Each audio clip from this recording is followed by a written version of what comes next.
G'day guys, what's cracking? Here is the Tamron 28-75 F2.8 G2 lens from Tamron for the Nikon Z series camera, and we are going to have a look at it. Thanks so much Tamron for sending it to me. I know you need it back, and I'm just borrowing it, but it's been fun to use, and I've got a delight for you guys today because you'll get to see an in-depth look at this lens. So let's start with the outside of the lens. Got to be very careful because it's not my lens. Normally I'll be just like, it's plastic, but a firm, solid plastic with a hood. So there is the hood.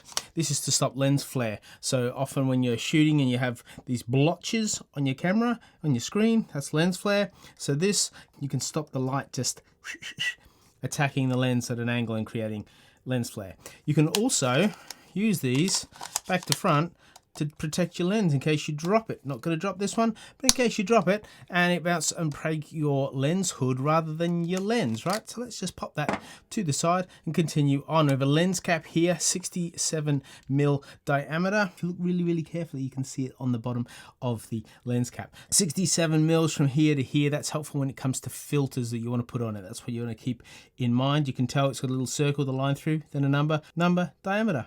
Let's have a look at the end of the lens. Got a nice silver line. It's a bit of a nod to the S series from Nikon. Kind of professionalizes the lens a little bit. And then you have your electrodes here and your square space here, because that's, well, not square space. I wish they would.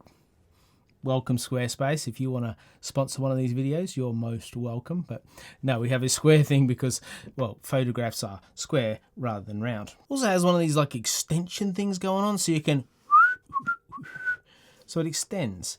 Not too much. Some lenses look ridiculous when they extend. This lens is actually quite conservative in its length, and because of its weight, it means you can handle it on this camera and it feels like it works with the camera. It's a nice counterweight, so you don't feel like it's too heavy here or too heavy here, but also snug length, right? It's not too long and it's not too wide and fat. And 2.7, f2.7, come on, that means we can get some sick bokeh happening with that. Got an indicator here which shows you where you clip it on the lens. So let's take a camera like the Z5. The reason I'm choosing the Z5 is because most of you who might buy this will probably put it on a Z5 or a Z6. It is a really affordable option when it comes to accessing that 24-70, or in this case 28-75mm range. This is the standard lens I put on my camera when I carry it around. It's perfect for portraits, perfectly for family shoots. If you're doing some street photography, it's wonderful.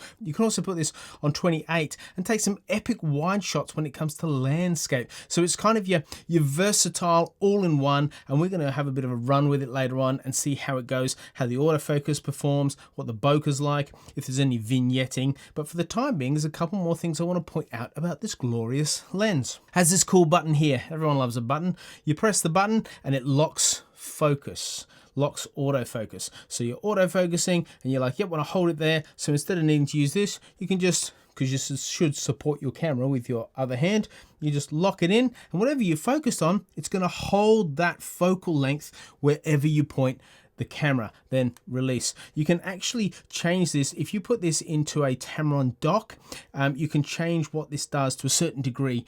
That's for another video though, for those of you that are a bit more advanced and have the tech to do that. Has a USB here, and the USB is how you plug it in and update the firmware. Then it has two rings. So you see the rings? This one moves quite readily. This is your focus ring. Make sure everything is in. Go on and say it. Yeah, focus. And then outside you have your focal range, so we can go from 28 and you see to 75. That's very firm in the hand, which is handy because it makes it easy to stop at the increments exactly where you want. You're not exactly going to slip, you're not going to bump that, so that's nice and firm. And there's even a firmness to the focus ring too, which was really helpful. And it's got these nice little grooves, so you really feel like you've touched it and you've moved it and you've wrapped your hands around it. Like, I really enjoy that. It's a nice looking lens. It's only like 550 grams for the Z series lens, and it's just such a bargain. Look at this price. Go on, look at it. This compared to the Z series lens from Nikon, 24-70, yeah, beats it, doesn't it? The aperture on this lens is f2.8 all the way down to f22. I would recommend not shooting on f22 because it starts to get a little less sharp because of a thing called light diffraction. Too much light coming in blurs the lines. So you want to shoot on about f18, f20 absolute tops, but your sweet spot on this lens is always going to be right in the middle of the aperture. But you will see just shortly how sharp we can get it either side, and I'm banking on sharpness either side. Here's some of the specs of the lens for those of you that are far more advanced, but this video isn't for those of you that are more advanced. This video is for those of you that are like, should I buy it as a good investment? How would I use it? And so we're going to get out in the field now. We're going to use it with some photography. We're going to use it with some video. I'm going to show you how fast the autofocus works on it, and you can see if this is the lens for you. So the beautiful thing about the minimum focusing distance of the Tamron lens is it's 18 centimeters. So we can get this epic shot of my daughter's eye. Look at the detail in it. You can actually see me with the camera in that. Look at the detail of that lens. It's pretty much a macro lens that does everything else as well. So if you're looking for a macro option, among other things, look how crazy. And this is on the Z5, which has megapixel range of 24, so it's just outstanding. So then what I did is I got my son to run at me. So he was maybe 10, 12 meters away, and I said just run, and I put it on the autofocus as well as the tracking. That dropped a frame, but all of these are pretty good as he ran with his hot cross bun in his hand toward me. And even here, gets close. Now this is shot on 1/320th of a second. The f-stop's at 4/75, so we were zoomed in, an ISO of 450. And it could be sharper, but I think it could be sharper around my speed. If I'd have shot on 1000, I think we would have got a very different experience. And if we choose one of these and we go, we zoom in, it's a little bit hazy, but that's actually about the speed of the lens. I wish I'd have actually shot that better. Sorry about that. So we then went to soccer. I still had it on 1/320th. So I said, just kick the ball around. I'll track you and see how it goes. So look at the tracking of the lens. It's pretty good. Now this is at 61mm as he went down the wing and then shot in to the side. And then it's interesting, it jumps straight to the focus on the net and loses him. But that's not too bad. Like, that's actually pretty sharp. He's got his Z in his head. His Mo Salah shirt. And as you can see, you know, the ball's moving, so you can see the motion blur in the ball as opposed to the fence. Therefore, my failing is the shutter speed. Should have bumped that up, but really comfortable with how the lens tracks throughout a moving object. Then I want to look at vignette. So vignette, the way I do this is I select my focal length up here, apertures here, and then what you do is you kind of overexpose, and I've edited these up as you can see, so we can see if there's blurs around the corner. So we started at 2.8 at 28 mils, and there's a little bit of vignette, like there is a little bit here and a bit over here. Then we went to 4, and I would say there's hardly any vignette, maybe a touch here, but hardly any, because vignettes usually equal around the edges. So hardly any at 4. We then go to 7.1, there's none. 11, there's none. 16, there's none. 22, there's none. Then I went to 35 mils at 2.8, and there is a little bit here and here. Chances are it's lighter on this side of the photo. But on F5, nothing. F7.1, nothing. On 11, nothing. 16, nothing. 22, nothing. Let's go up to 50 mil. This is at 2.8. There's hardly any vignetting. Like it's the tiniest shadow.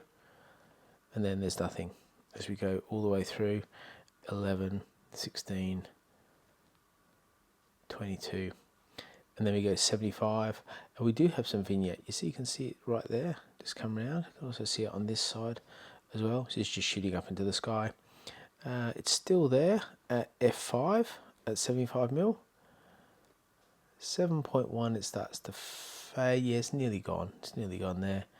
Go to 11, that's gone. Then we go 16 and 22, and you see at f22, see how sharp that dot is, which looks like it's a speck, and these are dust spots on my sensor, but that's a speck on the lens, I reckon. Now, I just wanted to go through the different focal lengths, and he was not impressed at this experiment at all, but the different focal lengths of him sitting still, and look how sharp it is from one end to the other. So we started at 75mm. I'm going to zoom in 100%. So that's 100%, and that's at 75mm at 2.8. So let's just go through them, and we're looking for sharpness in the eyes as opposed to, say, the background. So then we go f4 at 75. If I go 200, if I zoom in 200, oh, that's more than 200, but look how sharp that is. It's just glorious. That's at about 200. So we go f7.1, how sharp's that? 11, still sharp. 16, still sharp. Is a bit noisy because it was dark. You see, this was just in the light. Then we go to f22, and f22 is traditionally, you get too much light refraction, which is why that looks blurry as opposed to that. So that's sharper than that. See the difference? It's because at f22, got all this light refraction, everything looks blurrier. So then my daughter steps in and says, I'll show you how to do it, Hamish. This is at 28mm, which is at the other end of the lens's spectrum, and that's just really sharp. This is at 200%, so that's 2.8. This is 5. 5's a little bit soft. Go to 5 here, it's 4 there, and that was 7.1. 5 here. Go to 11. Yep, that's good. Go to 16. I'm going to do a video shortly where I compare this with the Nikon lens, and we'll go through all those things and see exactly how sharp it is. And then we went to f22, and you see it gets really soft again at f22, whereas f16 it's not. F22 it is. So there you go. Let's get back into the studio. The one downside of the lens that I've found is there's no external switch of manual or auto focus. So most lenses you can flick it over here.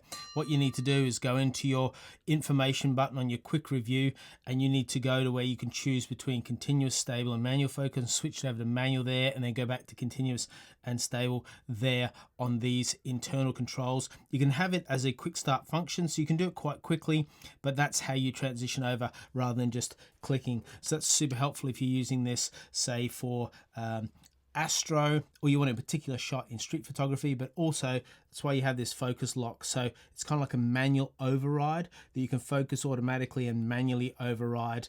What you could probably do is manually override and then focus, and it'll hold it at that. So I would recommend doing that. If it's just for 1 or 2 shots, lock it in, manually focus, shoot, you're good. And then once you take this off, it will autofocus if you press any of these buttons on whatever is in the forefront of the shot. So there you have it, Tamron's 28-75mm F2.8 lens. What a banger. So good. I hope you've enjoyed this review. I hope this has been helpful in helping you decide if this lens is for you. And without further ado, after you ring the bell, you subscribe. Oh, you hit that like button. Geez, a lot to do today, isn't it? I'll see you in the next video. Bye. And if you look really, really carefully, you can see it on, sorry, rear finger. You see it really, they look almost a little bit naughty, but shouldn't say that in a review, should I?